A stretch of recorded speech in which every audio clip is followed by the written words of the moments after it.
So I'm outside trying to plant some tomato, or not tomato, pumpkin. Some pumpkin in what used to be the horse pasture. Since she passed away, we've got a lot of, it's been close to a year since she passed away. So we have a lot of really good soil, obviously, created by the horse. And the pasture is just kind of sitting here right now, just going to waste. So I figured I would plant some pumpkins out here and, see what we could, if they would produce. It saved some, I don't know how you pronounce it, Gerardelle pumpkins. We got some given to us, a whole bunch of them, so I saved a lot of the seeds because my niece and I really love the flavor of them. They're really, really good. And so I figured I would try to grow some. So I just directly sowed them into the ground, the seeds. Just right here, I just, used my shovel and just made some little lines and put some in there. Of course, I did some experimentation. I put some in the sun, put those in the shade, and I put some more in another shady spot where we used to dump all the manure from the horse. We used to bring it to this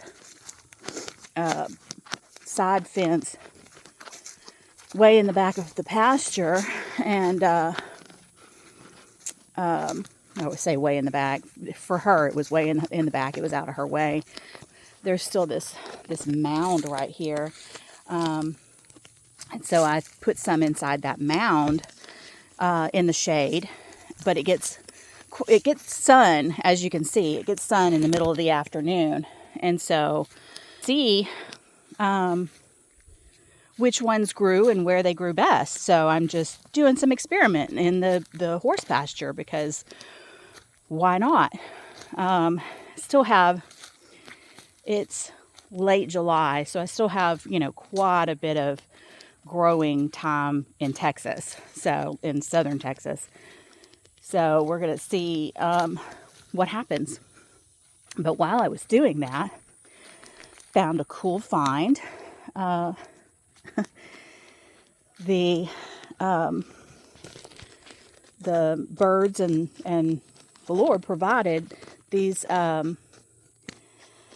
don't know what their scientific name is, but I've heard them called ground cherries. So, which is kind of looks like a cross between a tomato and a tomatillo. And it's inside this little husk like a tomatillo is, and you just kind of pop it out, and it has a little bit of that stickiness feeling that a tomatillo has, and but they're super great. And let me throw that down. And they come on this they're on this vine right here that's just growing up in these weeds, and there's the big one is over here just growing away. It's all of that is that ground cherry, and it's putting on bloom, so it's getting ready to put on more fruit, and it's just sitting there. So I'm gonna pop this open so you can see what's inside, and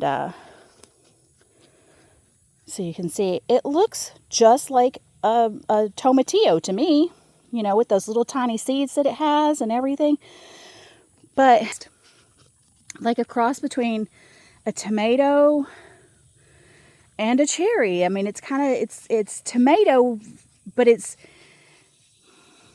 a little tart, like a tomatillo when you eat it when it's raw. But it's sweet all at the same time. It's really weird, but I love them. They taste great.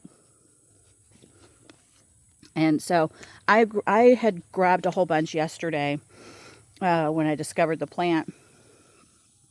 And I'm going to save the seeds and try to grow them intentionally and see what happens. So yay for, land providing for its keepers. So anyways, I thought I would share, and we'll check back in a few weeks and see what happens with those Jarrahdale pumpkins.